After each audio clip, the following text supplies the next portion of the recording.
So today I am going to be recapping pretty much everything I have said about with self-tapes. So you can go back on the IGTV on the U Management page and you can see all of the tapes that all of us have done. The majority of mine are there. Some will be uploaded over the coming weeks. And I basically started with tripods and that kind of equipment, and then I ended with compressing. So today I guess is my last week on self-tape. So if you have any questions, pop them in. And if I don't waffle too much, hopefully I will get to those. So let's start from the beginning. What I said a good few weeks ago on the first week of isolation. So what are we, 6 weeks in? So 6 weeks ago, I spoke about having a tripod. So I have better equipment. If you haven't seen the other tapes, I have better equipment than what I'm using right now. I have softbox lights, I have a tripod, and I have a grey background, but they are not in my house. They're in my partner's house, and obviously we have to isolate, so I don't have that equipment at the moment. So once again, it's kind of a do as I say and not as I do. So I'm propping up my phone right now, and I'm sitting on a chair. Yes, in theory, you could do a self-tape with your phone propped up if we're in this kind of proximity, but you need to film in landscape and not portrait. This is portrait. You have to film in landscape. So the best way that you're going to be able to do that is by having a tripod. It's going to be steady, it's going to be level, you're not going to get what I called the A. So when you prop up your phone, you want it to be straight, not bent. So if you're leaning it against something, it's going to be slightly at an angle. That's going to mean I'm watching a self-tape from up your nose, basically, which is not really what we want. Well, I don't want to look up your nose. So if your camera is further down, it's not the right angle. You've got chin, you've got nose. If it's too high up, you just literally want your phone landscape. I won't hold it portrait. You want your phone landscape, and you want it on a tripod. I recommend the extendable tripods. I gave an exact centimetre of my tripod in my first tape, and I can't remember what I said. I think it was 160 centimetres. So go back onto that tape and have a look at the exact measurements. I went into detail about different types of tripods. You want to stick away from the handheld tripods, the small ones, because in order for you to get that to your head height, however tall you are, you're going to need to stack that on books and tables and whatnot. So it kind of defeats the object of having a tripod. So yeah, tripods are so important. Then you've got the freedom to just act or just sing in your tape. You can sit down, you can adjust it to where you are. You can stand up, you've got room to move and play around. So tripods are the key to success, I promise you. Leading in from tripods, it's all about the angles and your eye line. Now, what is subjective is whether you should look down the lens or look slightly to the side, slightly above. That's completely subjective. I think this is my personal opinion. I think it depends on the piece. I like it when people look down the lens because I believe your eyes are just the window to everything. I believe that your acting comes from your eyes as much as it does everything else. And that includes singing as well, because something's so important, you can't talk about it. You're singing about it. So I personally like straight down the lens. However, a lot of people don't, so don't take me gospel on that because it is subjective. See where the camera is. So I'm looking directly into the lens right now. Now I'm looking just to the side of my phone. Camera lens, phone. So it just makes it that little bit softer. So it's the same as some people have spoken about, the casting directors over the weeks have spoken about when you're singing in the room, don't eyeball the panel, look slightly above. Yeah, it's similar principles apply. Also in your text, maybe you have a script and you're talking to more than one person, make sure you pick where they are. So if you're talking to one character, if you're talking to two characters, make sure, one character's here and one character's there. And then, through your acting choices, you can differentiate the two.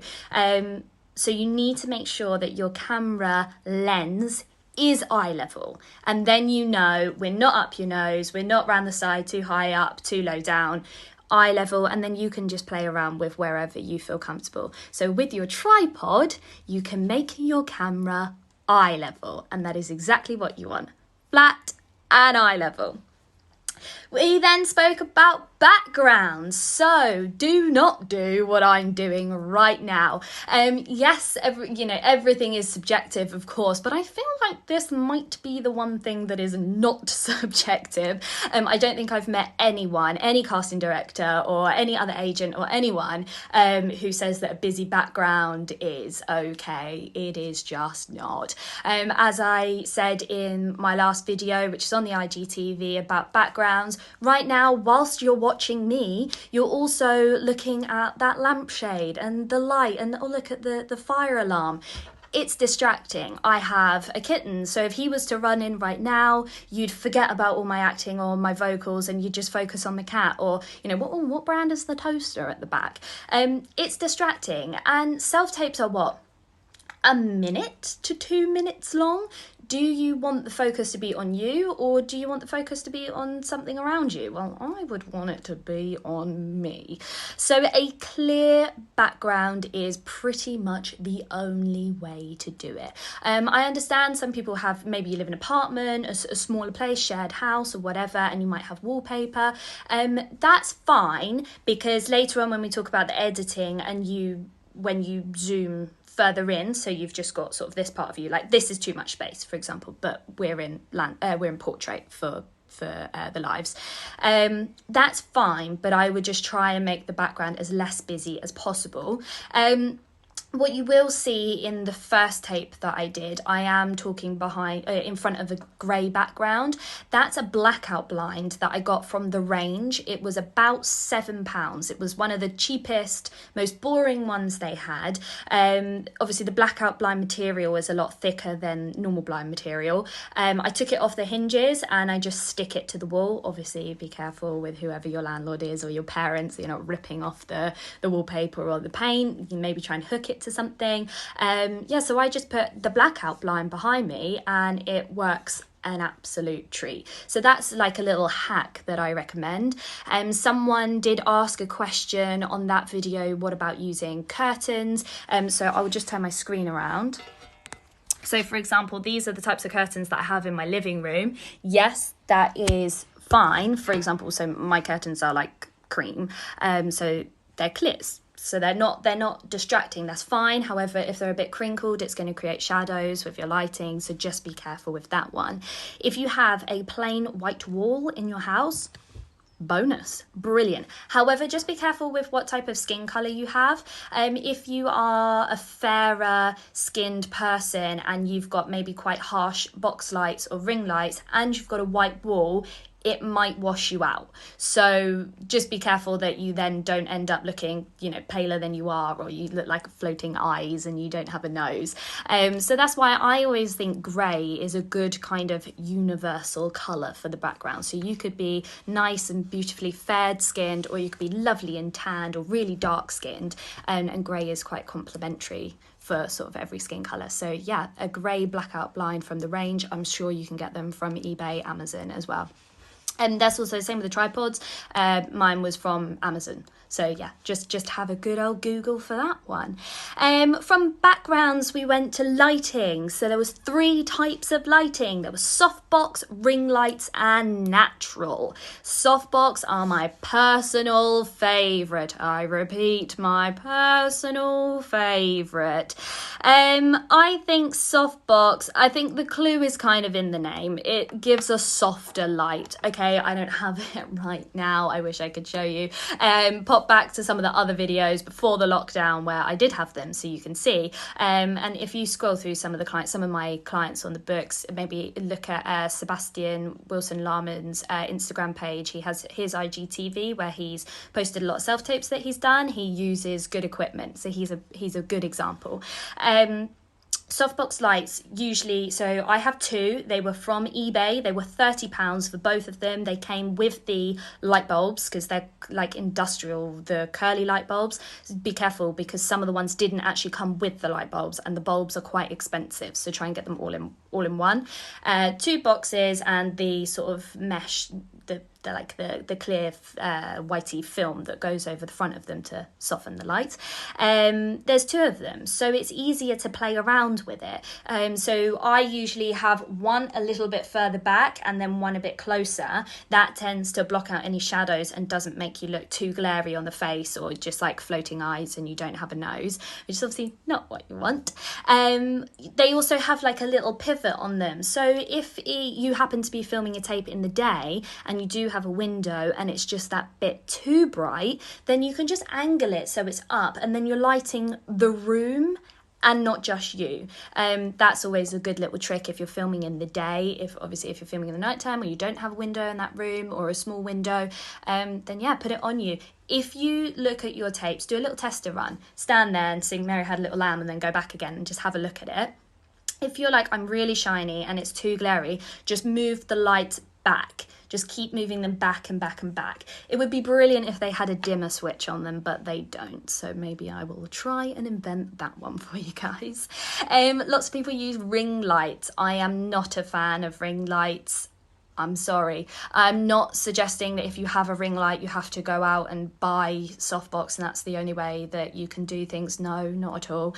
Ring lights are fine. However, they're very bright. They are the LEDest of LED lights going. So they are like shockingly bright on the face. So you will need to move it further back. Also with ring lights, you can't control the shadows. So with the softbox lights, you can move them to block out any shadows that you might have behind you, whereas just one light in front of you, it's going to be trickier to do that.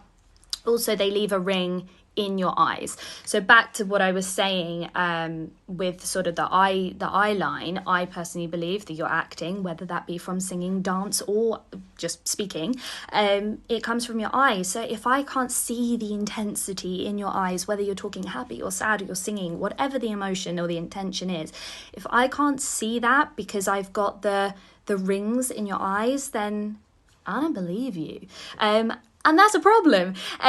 That's my sort of issue. A prime example of what ring lights look like is if you watch YouTubers. So if you watch the makeup artists do, they're like, hey guys, welcome back to my channel. You can't see in their eyes properly. I mean, they look flawless, but you can't see in their eyes. And to me, that's a problem. The last type of lighting is natural lighting. So right now, I'm being lit naturally. I have none of the many lamps that I have in here on. And as I just showed you, I've had to pull my curtains because when my curtains were open, because these are big like French doors, it was just too bright and I looked glary and you couldn't see my nose. I was sort of just floating eyes and teeth. So I've had to pull the curtains. So if you're filming your self-tapes with natural lighting, then you are going to be limited as to when you can film your tapes. You know, when it's daylight is when you can do it, and also it's harder to manage the shadow and the glare. So I would just be careful. Also, if you're using natural light, you're going to have to be quite close to the window. Make sure you are facing the window and you do not have your back to the window.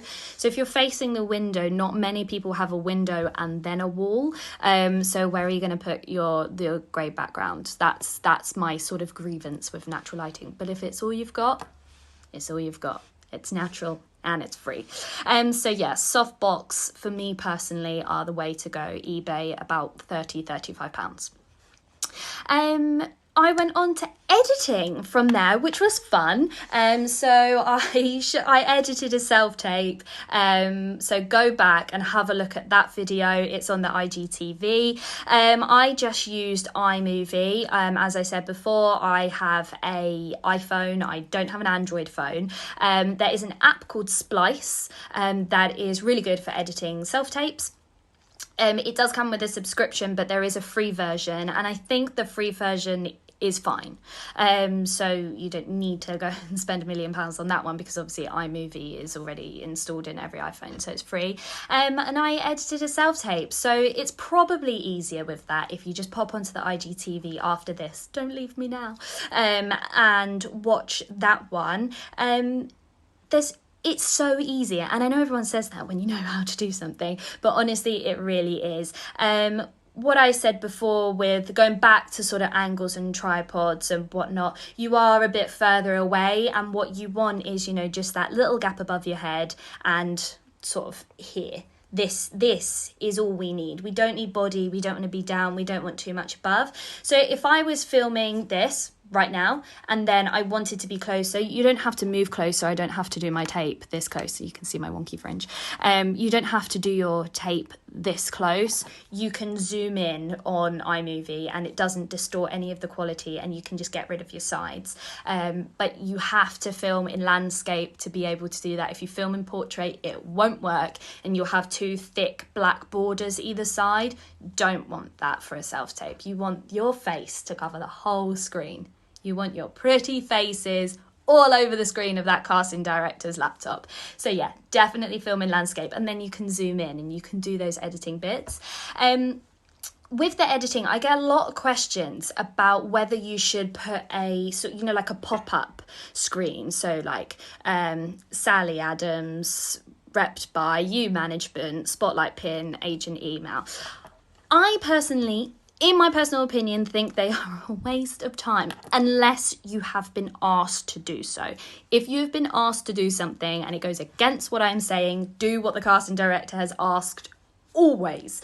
But in my personal opinion, I think it's a bit of a waste of time. As we've seen with some of the casting directors that have come on and done Q&As with some of the other You Management team, time is of the essence. You know, there's like 4,000 submissions for one job role, so they're taping maybe like 100, 150 of them. They want to get it, you know, see it, go on to the next, see it, go on to the next. You've got to wow them within that minute. Let's say the tape is a minute, whether it's vocals or a monologue or a script.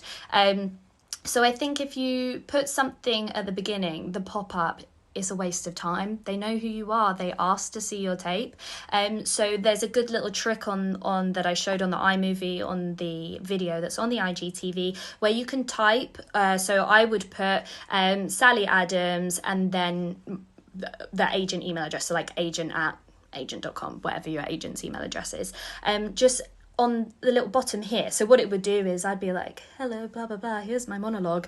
And it would just pop up and then it will fade away. So just in case the casting director does need a little refresh, then it's there and then it's gone. And then they know if they get to the end of the tape and they're like, oh, okay, it's easier to do that. Just scroll back to the beginning. Yep, Sally Adams. Great. Instead of flashing it up. I just think it's a bit of a waste of time.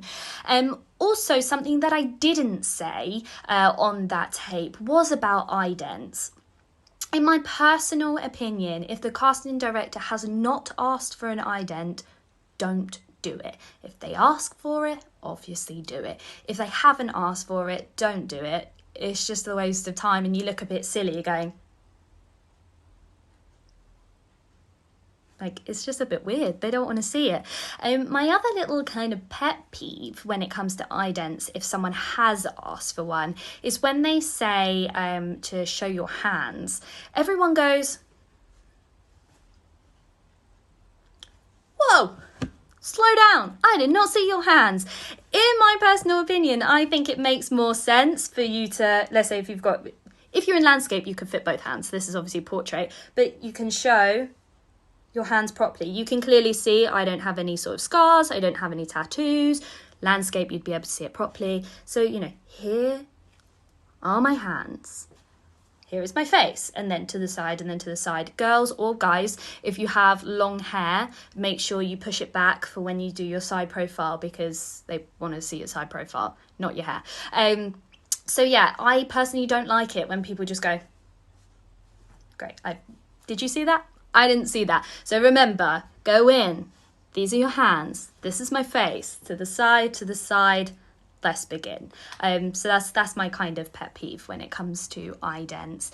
The other thing with editing and just sort of filming as a whole, try and do everything in one take. Yes, if you've got multiple scenes, you can put those together. That's fine. But I just think if you're doing, let's say you're doing a monologue and it's 3 paragraphs maybe, and you've done that and you filmed a bit and then you sort of messed up, so you started a new bit and then you film another bit and you go, okay, I like that bit, I like that bit, and I like that bit, but it's from 3 different takes, and you put them together, it will jump, and it just looks a little bit like, why couldn't you learn the whole thing? Was there a problem?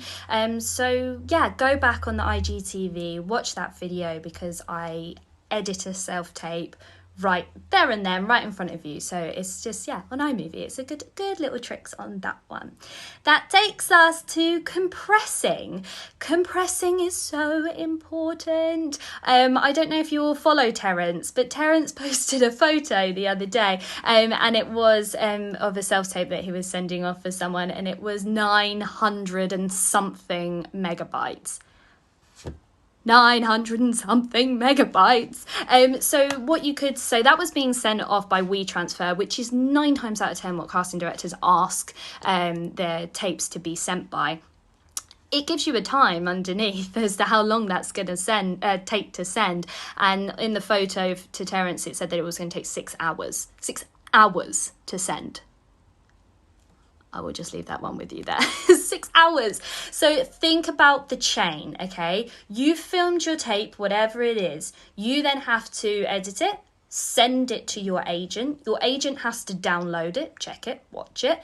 They then have to save it. And then they have to send it to the casting director. So your tape is going through a whole chain of people. The casting director then has to download that tape. If your file is huge, it's going to take forever. The whole chain is going to take forever. It's going to take forever for you to send it to me, and for me to send it to them, and for them to open it. I would worry, like I said before, if a casting director is seeing 150 self-tapes for just one small role. If all the tapes are 70, 80 megabytes, great. And then there's one tape that's 600 megabytes, they'll be like, look, I don't need to download that. I've got 149 others that I can watch. I'm sure they were amazing, but I don't want to take that space up on my laptop. My Wi-Fi is terrible. I live in central London or the country. And it's going to take up loads of space on someone's laptop, and it's just going to take forever. So please compress the self-tapes. If naturally your self-tape is sort of like 90 megabytes or under, then that's fine. If we're going over 90, compress it. Go back to the video. I'm not too sure if that one's been uploaded. I think it will be soon. It will be on the IGTV. I show you an app, and it's free. It's literally called Compressor on the Apple Store. And compress it down. Watch it, because I compressed the tape that the self-tape that I edited. I then compressed it and sort of spoke about how low you can compress something before you lose the quality, the sound and the visual quality. Please make sure you do it. It's a massive, massive pain if a file is huge. It's not good. Please trust me. Make that file as small as you possibly can. That is pretty much the whole chain of doing a self-tape. It's not as scary and as crazy as it might be. And, you know, the guys on my books who are actors, they know self-tapes all the time. I know musical theatre, you have a lot more face-to-face auditions, which is just lovely. But in these sort of difficult times when no one knows what's going on, self-tapes are going to be all the time for everyone now. So it's really important that you just pop all the other bits in. So I know your acting, your vocals are going to be brilliant. That's why you're being taped.